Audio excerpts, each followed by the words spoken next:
마음으로, 아버지의 마음으로 라는 제목으로 같이 말씀을 나누기를 원합니다. 잘 아시는 내용의 말씀이지요. 두 아들을 둔 아버지가 계셨습니다. 그런데 둘째가 어느 날 아버지에게 요구를 합니다. 아버지, 저에게 주실 유산을 나누어 주시기 바랍니다. 요구를 합니다. 아버지가 버젓이 살아있는데도 유산 이야기를 꺼낸다는 것, 이것 자체부터가 잘못된 것이죠. 모렴치한 아들입니다. 아주 철이 없고 어떤 면에서는 불량한 아들입니다. 그리고 나중에 그 아들이 이제 그 유산을 받아가지고 어떻게 사용했는가 하는 것을 보니까 그것이 또 사실입니다. 그렇지만은 이 아버지는 아들의 요구를 그냥 순순히 들어줍니다. 그래서 이제 이 아들은 아버지의 유산을 상속받아 가지고 살게 되는데, 곁에 살면서 감사하는 마음으로 아버지를 섬기고 효도하면은 또 얼마나 좋겠습니까? 그런데 그러지를 않습니다. 멀리 떠나버리죠. 예. 그리고 또 그것을 그냥 아무렇게나 사용해버렸다고, 허랑방탕했다라는 것이죠. 아무리 사람이 많은 것을 가졌어도 그것을 그냥 허랑방탕해버리면 순식간에 날아가는 것이 재물 아닙니까? 우리가 복권 당선된 사람들의 이야기를 보아서도 그렇잖아요. 그렇죠? 그 어마어마한 복권이 당선되었는데도 그냥 당긴하고 마약하고 하니까 순식간에 없어져 가지고 이제는 그 생활을 못 버리니까 절도하다가 잡혀가지고 감옥살이를 하면서 차라리 내가 당선이 안 됐더라면 더 좋았을 것인데라고 후회하는 그런 이야기를 많이 들어보셨잖아요. 재물은 그냥 아무렇게나 쓰면 순식간에 날아가 버립니다. 그렇기 때문에 이 아들도 허랑방탕이기 때문에 아무리 아버지로부터 많은 재산을 받았을지라도 순식간에 다 날려버렸던 것이죠. 그래서 이제는 가진 것이 없으니까 어떻게 합니까? 배가 고프니까 먹고 살아야 되는데 방법이 없으니까 돼지들이 먹는 쥐엄 열매까지 먹어보려고 하지만 그것도 안 된단 말이죠. 그래서 이 아들이 이제 뒤늦게 깨닫습니다. 아버지 집에는 먹을 것이 많는데, 자, 누가복음 15장 17절 말씀 한번 보실까요? 아버지 집에는 양식이 풍족한데 나는 지금 어떻다고요? 여기서 지금 이제 굶어 죽는다, 줄여 죽는다 고백하는 것이죠. 이제 깨달았습니다. 드디어 깨달았습니다. 자, 깨달았으니까 이제 어떻게 합니까? 그 다음 절 보면은 18절, 아버지께로 돌아가야겠다 결단이 서지요. 예. 돌아가서 내가 아버지 앞에서 죄를 지었습니다. 이렇게 이제 고백하겠다는 것입니다. 그러면서 이제 나는 아들의 자격이 아니라 그냥 품꾼의 자격이라도 가지고 살아갈 수 있도록 해달라고 아버지에게 요청을 하겠다라는 것입니다. 자, 그리고 이제 그렇게 결단했기 때문에 어때요? 실천에 옮겨야 되잖아요. 사람이 결단 안 하고 끝나버리면 아무런 의미가 없는 거죠. 실천에 옮깁니다. 아버지께로 돌아갑니다. 집이 가까이 왔을 때 20절 말씀을 보니까 어떻게 합니까? 아버지가 멀리 서서 아들이 혹시나 돌아오나 기다리고 있다가 저 멀리 아들이 보이니까 아버지가 어떻게 합니까? 달려가서 끌어안고 목을 이렇게 안고는 입을 맞추었다. 그렇게 이야기를 합니다. 그러자 이 탕자는 어떻게 합니까? 21절 말씀 보니까 이제 고백을 하죠. 아버지, 내가 하늘과 아버지께 죄를 지었사오니. 그렇죠. 아버지 멀쩡히 살아있는데도 달라고 했고 그것 가지고 잘못 사용해 다 탕진해버렸죠. 아버지 앞에 죄 지은 거죠. 그렇게 살면서 아버지 앞에는 죄 지었습니까? 하나님 앞에서 죄 지은 거죠. 그러니까 하늘과 아버지 앞에 죄를 지었다는 것 아닙니까? 이것을 지금 고백합니다. 그러면서 어땠겠어요? 울면서 고백했겠죠. 이것이 진정 회개하고 돌아오는 사람의 자세 아니겠습니까? 이 아들은 이제 정말로 깨달았습니다. 진정한 참회의 모습을 볼 수가 있습니다. 그러자 22절 말씀에서는 어떻게 합니까? 아버지는 종을 불러서 제일 좋은 옷을 내어다가 입히고 손에 가락지를 끼우고 발에 신을 심기라 그렇게 말씀하셨고요. 그리고 23절에서는 뭐라고 말씀합니까? 살찐 송아지를 끌어다가 잡아라. 우리가 먹고 즐기자. 이렇게 말씀을 하는데 그 이유를 24절 말씀에서는 이 아들은 죽었다가 다시 살아났으며 잃었다가 다시 얻었기 때문이다.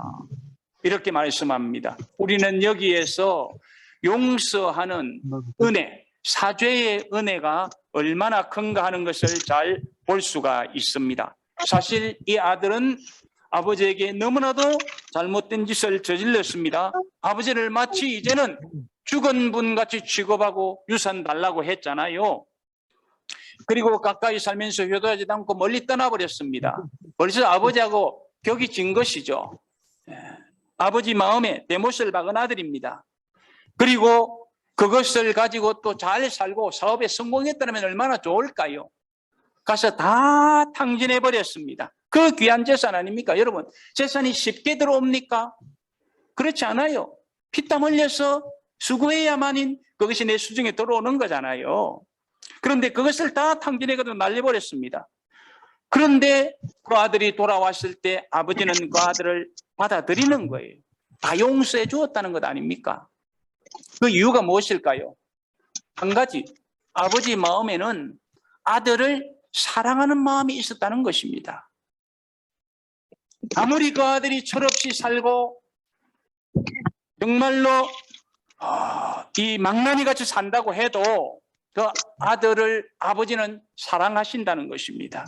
그렇기 때문에 집을 나갔는데도 혹시나 돌아올까 기다리고 있었잖아요. 그리고 돌아올 때는 멀리 있어도 그 아들을 바라보고는 달려가서 그 아들을 맞아들이는 것 아닙니까? 이것은 바로 하나님께서 이 세상을 보시면서 그 타락한 인간들을 보시면서 그들을 그냥 멸망당하게 버려두지 아니하시고 그들을 위하여 사랑하시면서 예수 그리스도를 보내셔서 구원해내시는 이 아버지의 마음을 대변해주고 있는 것을 우리가 볼 수가 있습니다. 그런데 이제 이 세상에 살아가는 사람들은 과연 그 아버지의 마음을 이해하고 있느냐라는 거예요. 오늘을 살아가는 우리가 그러한 아버지의 마음을 어느 정도 이해하느냐는 거죠.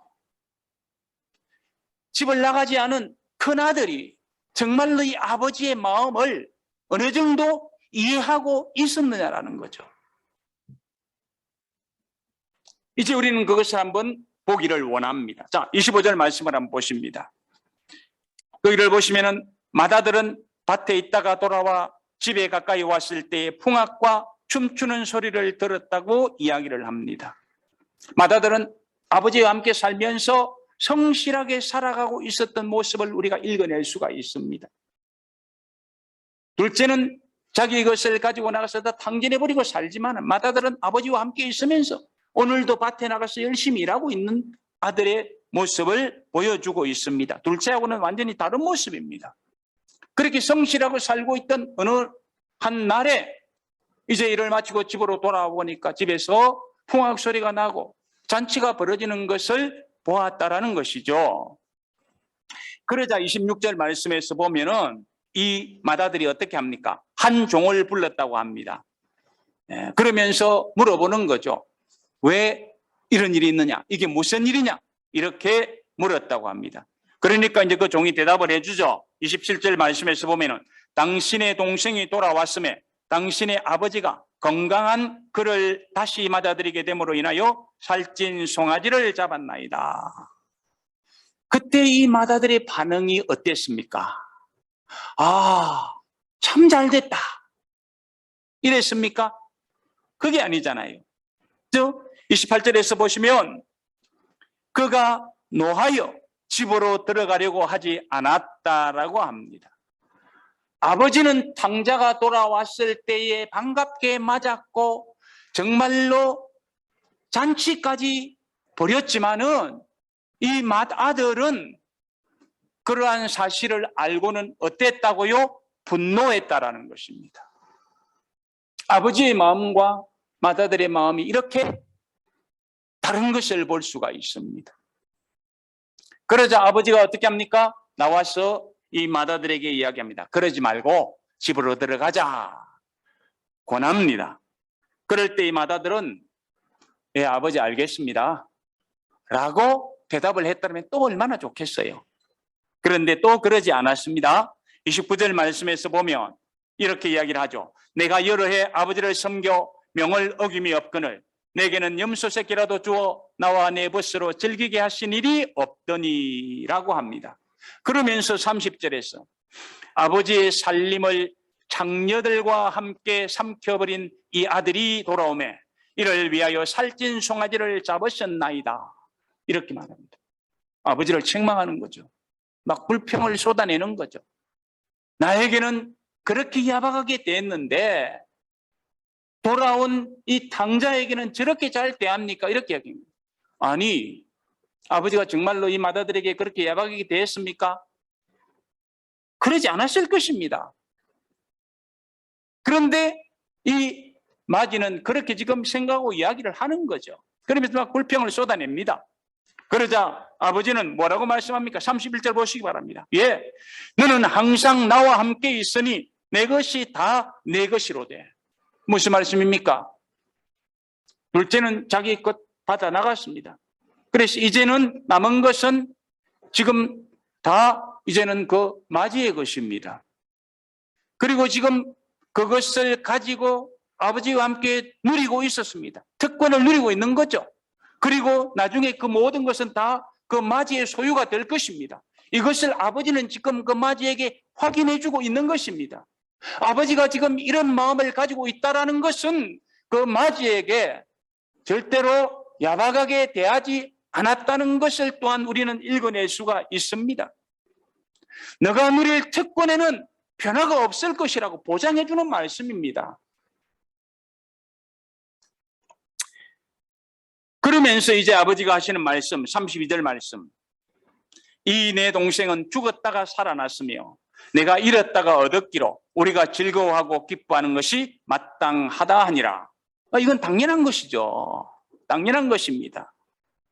그런데 이 큰아들은 자기가 아버지하고 함께 있으면서 특권을 계속해서 누리고 있었고 앞으로도 그것을 계속해서 누릴 것이고 변함이 없을 것이라고 아버지가 확인해 주심에도 불구하고 어디에 더 관심을 가집니까? 그 탕자가 다시 돌아왔을 때 아버지가 그를 이쁘게 대해 주었다는 거기에 더 마음을 가지는 것입니다. 그래서 어떻게 합니까? 분노하는 거죠. 아버지가 잘못됐다고 따지는 것이죠. 오늘 말씀은 이렇게 이제 마무리되었습니다. 자, 그러면 우리 이제 한번 진지하게 생각해 보십시다.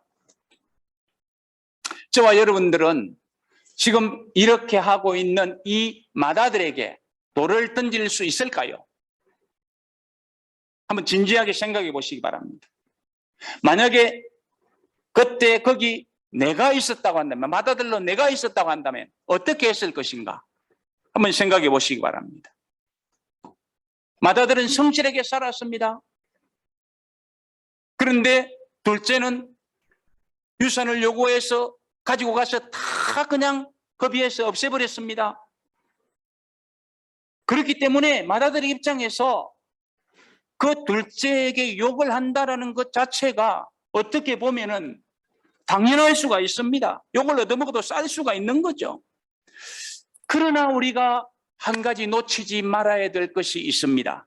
그것이 뭐냐 하면은 그게 바로 아버지의 마음이라는 것입니다. 아버지의 마음.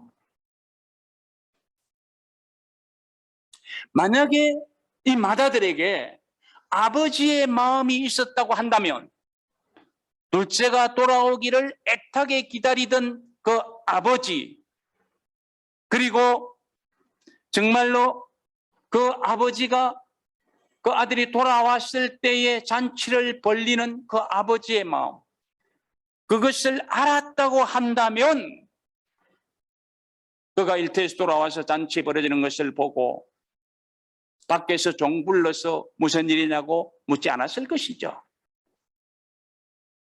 그리고 또 혹여 물었다고 할지라도 그 사실을 알고는 어떻게 했겠습니까?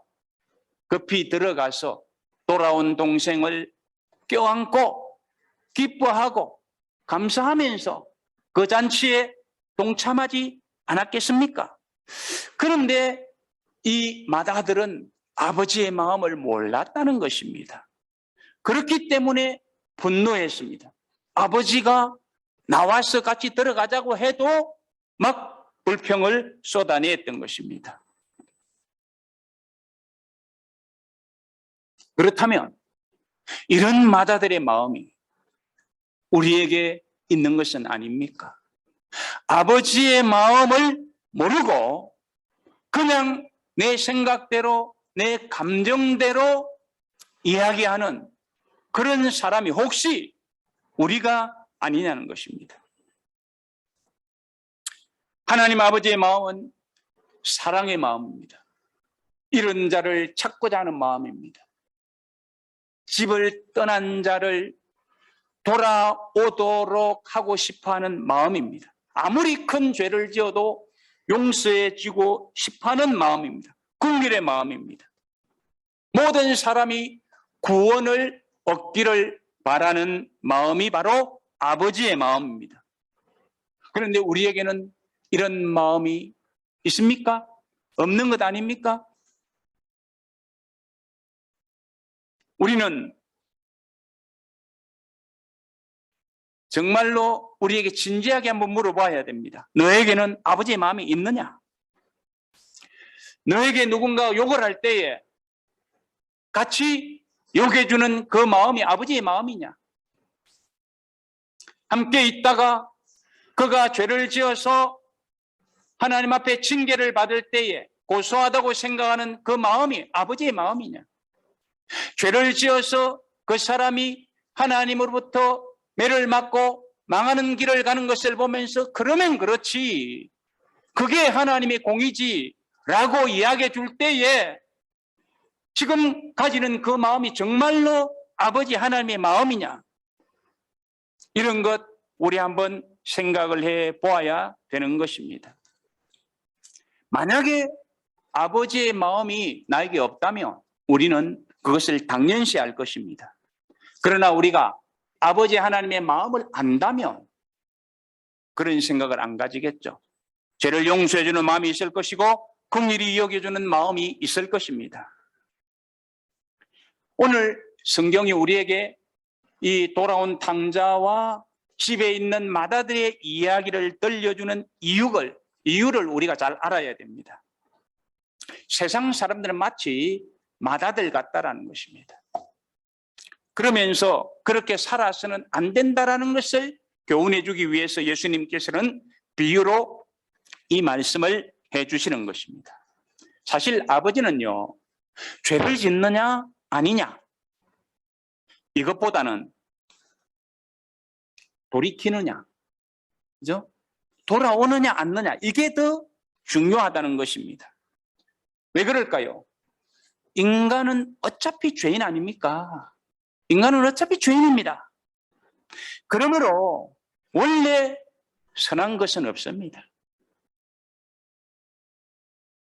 그러므로 사람들은 다 그냥 본성에 이끌려 살고 막 죄유혹을 받아 살면서 하나님께서 보실 때는 흠결이 너무나도 많아요. 지금 내가 죄를 짓지 않고 살아간다. 이것은 하나님의 은혜죠. 지금 내가 성령에 붙들려 살아간다라는 것이죠. 그런데 조금만 삐끗하면 어때요? 그냥 미끄러집니다. 그냥 문제를 일으키는 거죠. 우리는 그것을 수시로 경험합니다. 하나님의 이런 것을 너무나도 잘 알고 계십니다. 그러므로 우리 주님께서도 이 탕자의 비유를 통해서 그것을 깨우쳐 주시는 것입니다. 그러면서 아버지 마음을 알라고, 그리고 혹시 너희가 죄를 지으면 그냥 돌아오라고, 그리고 너희의 친구가, 너희의 이웃이, 너희의 동료가 만약에 죄를 짓고 돌아오면 잘 받아주라고, 그리고 아직도 돌아오지 않은 사람들이 있으면 그 사람들을 불쌍히 여기고 그 사람들이 돌아올 수 있도록 하라고. 어느 누구든지 괜찮다고. 골라서 전도하지 말라고. 우리는 전도하려고 할 때 골라서 전도하려고 하잖아요. 저 사람은 저래서 안 돼.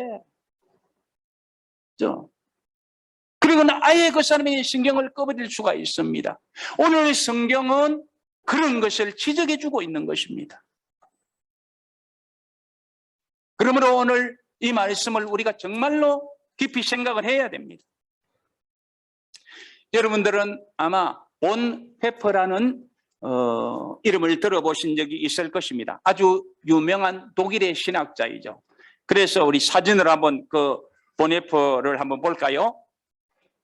이분은 나치 하에서 엄청나게 핍박을 받았던 신학자이고 목사입니다.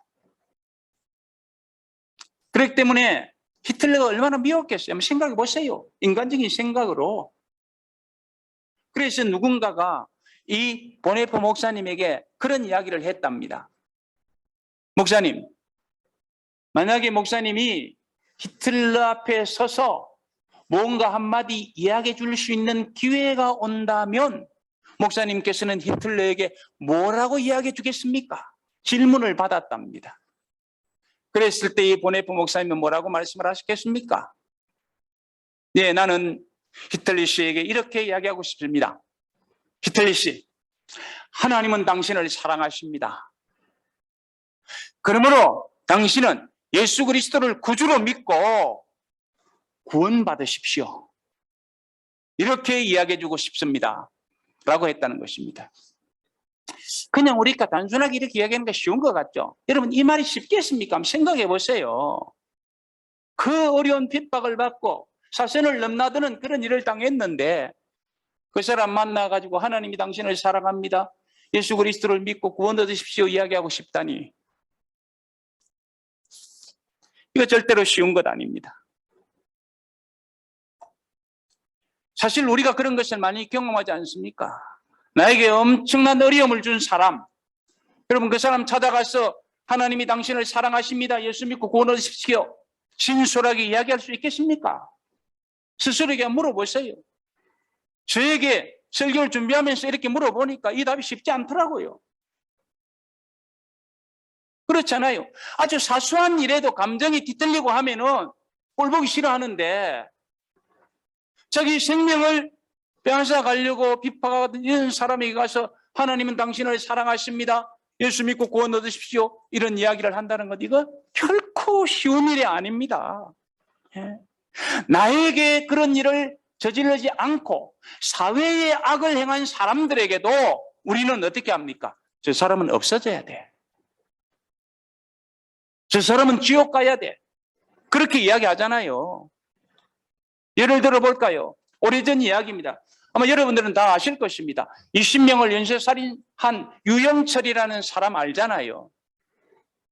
그 사람이 한테 큰 무리를 일으켰는데 그 사람이 예수 믿었다 라는 이야기 있었고 나중에 또 감옥에 들어갔어도 예수님 영접했다 이런 이야기도 있었습니다. 그런 이야기를 들을 때에 사람들이 막 분노했습니다. 심지어는 예수 믿는 사람들까지 분노했어요. 그러면서 뭐라고 이야기를 했습니까? 다른 사람들은 다 돼도 그 사람은 안 돼. 그 사람은 당연히 지옥 가야 돼. 이렇게 이야기를 했다고요. 여러분들과 저에게 누군가가 그 유영철이 그렇게 잘못됐는데 그 사람 예수 믿어 천국 가면 되겠습니까? 물었을 때 뭐라고 대답하겠습니까? 저도 그렇게 대답하겠어요. 다른 사람들은 다 돼도 그 놈은 안 돼. 그렇게 사악한 놈이 구원받아서 안 돼. 당연히 벌 받아야지. 저도 그러고 싶어요. 그러나 이것은 인간적인 생각입니다. 인간적인 생각으로는 그렇게 이야기하는 사람이 누가 있겠습니까? 저도 그렇게 이야기하고 싶습니다. 그런데 하나님 아버지의 마음은 어떠냐는 거예요. 하나님 아버지의 마음은. 하나님 아버지의 마음은 우리의 생각과는 다르다라는 것입니다. 유영철이가 지옥 가는 것이 아니라 유영철이도 구원 얻었으면 좋겠다는 것이 아버지의 마음입니다. 히틀러도 구원 얻었으면 좋겠다라는 것이 아버지의 마음이에요. 그래서 보네포 목사님은 자기의 인간적인 마음이 아니라 하나님의 마음으로 이야기를 하는 거예요. 그래서 히틀러시 당신을 하나님은 진정으로 사랑하십니다. 그러므로 예수 믿고 구원 얻으십시오라고 이야기하고 싶다라는 것입니다. 우리가 마태복음 18장을 보면 이런 양 비유가 나옵니다. 한 목자가 100마리의 양을 치고 있었는데 갑자기 보니까 한 마리가 사라졌어요. 그래서 잃지 않은 99마리를 그냥 산에다가 내놓고 어떤 일이 일어나는지도 모르잖아요. 그죠? 그러나 남겨두고 없어진 한 마리를 찾아 나서는 것을 볼 수가 있습니다. 그리고 그 잃었던 양 한 마리를 찾았을 때에 성경은 뭐라고 이야기합니까? 잃어버리지 않은 99마리보다 찾은 한 마리를 더 기뻐했다. 인간적인 어떤 이해타산으로 따지면 참 어불성설이죠. 그런데 잃지 않은 99마리보다 찾은 한 마리를 더 기뻐했다라는 것을 말씀하시면서 이것이 바로 누구의 마음이다? 아버지의 마음이라는 거예요. 왜 아버지가 이렇게 기뻐하시는 것입니까? 그러면서 말씀하시기를 마태복음 18장 14절 말씀에서는 이와 같이 이 작은 자 중에 하나라도 잃는 것은 하늘에 계신 너희 아버지의 뜻이 아니니라 이렇게 말씀해 주고 있는 것입니다. 그렇습니다. 하나라도 잃어버리기를 원치 아니하시는 하나님이시기 때문에 잃지 않은 것보다 잃은 것을 찾은 것을 더 기뻐하시는 것입니다. 그런데 우리에게는 그런 생각이 부족한 것입니다. 그래서 이렇게 이야기합니다. 이런 자들을 향하여, 잃어졌던 자들을 향하여 너는 그래서 안 되는 거야. 너는 그렇게 나빠서 안 되는 거야. 너는 그런 전과가 있어서 안 되는 거야. 너는 우리에게 그런 피해를 입혔으니까 안 되는 거야. 이렇게 이야기를 하는 것입니다. 아버지의 마음을 모르기 때문에 그렇습니다. 그러므로 예수님께서는 이 탕자와 마다들의 비유를 이야기하면서 우리는 어떤 마음을 가지고 살아가야 할 것인가 하는 것을 우리에게 가르쳐주고 있는 것입니다. 하나님 아버지의 마음은 옳고 그름을 따지는 마음이 아닙니다. 그러므로 우리는 아버지의 마음을 알아야 됩니다. 아버지의 마음은 하나라도 잃어버리기를 원치 아니하시는 긍휼한 마음, 사랑하는 마음이라는 것입니다. 그러므로 우리는 이 마음을 가져야 됩니다. 이 마음을 가지고 사람들을 향하여 함부로 돌을 던져서는 안 되고 또 말 한마디라도 함부로 이야기해서 다른 사람들에게 고통을 주어서도 안 된다는 것입니다. 그러기 위해서 우리는 옳은 것만, 바른 것만 생각해서는 안 됩니다. 바른 것만 따지고 살아간다면 분명히 문제는 일어날 수가 있습니다. 만약에 바른 것만 따진다고 한다면 생각해 보십시오. 제일 먼저 제거되어야 하고 제외받아야 할 대상이 누구입니까? 나 자신이잖아요. 사람들은 몰라도 나는 얼마나 악한 사람인가 스스로 알잖아요. 내 속에는 얼마나 더럽고 악한 것이 있는가 우리는 알잖아요. 다른 사람들은 들여다보지 못하지만 나는 이미 나를 알고 있잖아요. 저 자신을 보니까 그렇습니다. 저 안에 얼마나 더러운 것, 악한 것이 있는가 하는 것을 제가 잘 알기 때문에 그렇습니다. 그러면 저만 그럴까요? 여러분들은 안 그렇겠습니까? 다 마찬가지일 것입니다. 그렇기 때문에 우리 하나님은 우리를 사랑하시는 거죠. 그 사랑하는 마음이 있기 때문에 우리를 내치지 않는 것이죠. 그러기 위해서 우리 하나님은 예수 그리스도를 이 땅에 보내셔서 우리를 구원하신 것 아닙니까? 그리고 여러분 잘 생각하시기 바랍니다. 예수 그리스도를 이 땅에 보내실 때에도 옳고 그른 것을 따지지 아니하시고 예수님을 이 땅에 보내셨다는 것입니다. 이게 무슨 말씀이냐 하면 예수님께서 누구의 혈통으로 나셨는가 하는 것을 이해하면 우리가 이 말씀의 의미를 알 수가 있을 것입니다. 자, 예수 그리스도가 누구의 혈통으로 나십니까? 마태복음 1장에서는 뭐라고 말씀합니까? 아브라함과 다윗의 자손 예수 그리스도의 세계라 이러죠, 그죠? 이 말씀을 우리가 대할 때에 아브라함, 다윗 위대한 사람이지 우선 생각을 합니다. 맞습니다. 그러나 그 이면에는 또 다른 부분이 있다는 것 우리 알아야 되지 않습니까? 다윗과 아브라함의 후손으로 오신 예수 그리스도, 이 다윗과 아브라함의 혈통 얼마나 더럽고 얼마나 추악하다는 것도 우리가 알아야 되는 것 아닙니까? 이런 것을 보려면 우리가 계속 이어지는 말씀 그 마태복음 1장 계속 보면은 잘 알 수가 있습니다. 이 마태복음 1장 예수님의 족보에 대해서 이야기를 할 적에는 5 여인이 나옵니다. 5 여인 중에서 마리아를 제외하고 4 여인은 금결이 있는 여인입니다. 한 여인은 이방인이었습니다. 그리고 3 여인은 아주 불량한 여인이었습니다. 한번 보실까요? 자, 마태복음 1장 3절 말씀, 상반절 말씀에 보면은 이런 말씀을 합니다. 유다는 다말에게서 베레스와 세라를 낳고 이렇게 이야기합니다. 여기 다말이 나옵니다. 이 다말이 누구입니까?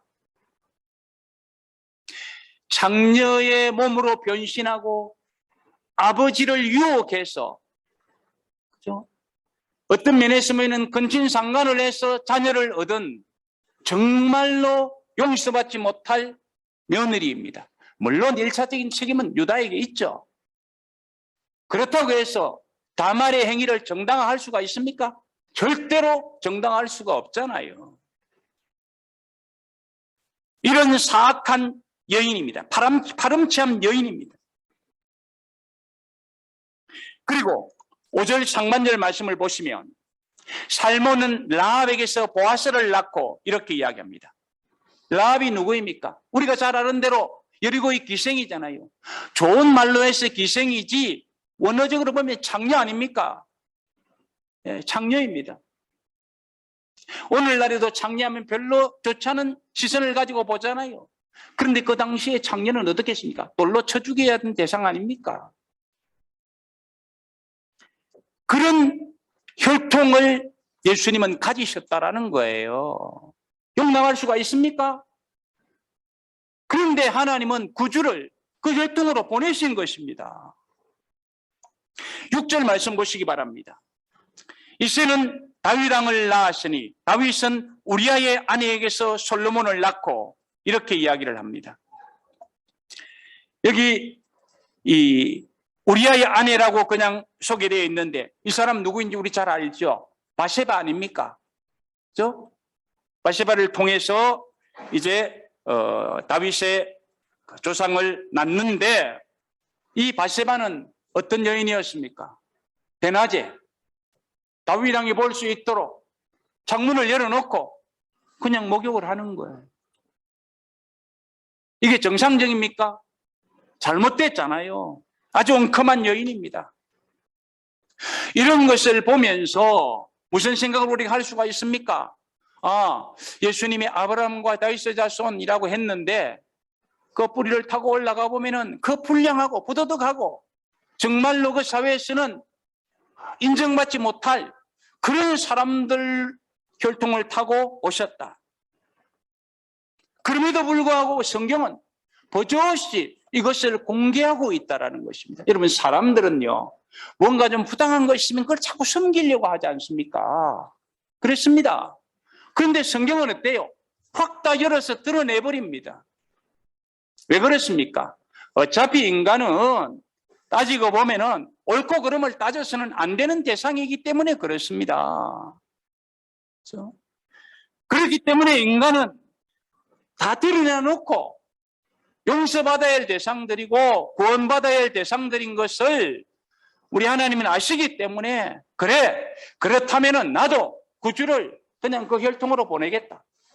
안 그랬다면은 우리 예수님께서는 아브라함과 다윗의 혈통으로 나지 않았을 것입니다. 우리 하나님은 옳고 그름을 따지는 것이 아닙니다. 그가 진정으로 회개하고 돌아오느냐 않느냐 이것을 따지는 것입니다. 그런 측면에서 지금 예수님께서는 탕자 이야기를 하고 계시는 것입니다. 그러면서 집에 있는 마다들이 더 문제라는 것을 지금 지적해 주고 있는 것입니다. 그리고 그 마다들이 누구냐? 바로 당시에 제일 잘났다고 뽐내던 바리새인들, 그 외식하는 사람들, 이 사람들을 지목하는 것입니다. 오늘날로 이야기한다면 믿음이 좋다고 교회에서 우선권을 가진 사람들, 이런 사람들을 대상으로 지적해주고 있는 것입니다. 교회에서 누가 제일 크게 무리를 일으킵니까? 보편적으로 여러분들도 많이 보아오셨을 것입니다. 교회에서 신앙의 연조가 깊고 좀 파워를 가졌다고 하는 사람들, 이 사람들이 제일 무리를 일으키잖아요. 그런 사람들이 부족한 것이 무엇입니까? 아버지의 마음을 이해하지 못하고 있다는 것입니다. 아버지의 마음으로 살아가지 않고 있기 때문에 그렇다는 것입니다. 이것을 지적해 주기 위해서 오늘 예수님께서는 비유로 이 탕자 이야기와 집에 있는 마다들 이야기를 해주고 계시는 것입니다. 그러니 오늘을 살아가는 우리는 이 아버지의 마음을 알아야 될 것입니다. 그리고 그 아버지의 마음으로 우리가 신앙생활을 해야 할 것입니다. 우리가 죄를 지었으면 아버지께로 돌아가야 됩니다. 그리고 누군가가 죄를 지어서 아버지께로 돌아오면 그를 받아주어야 됩니다. 용서해 주어야 됩니다.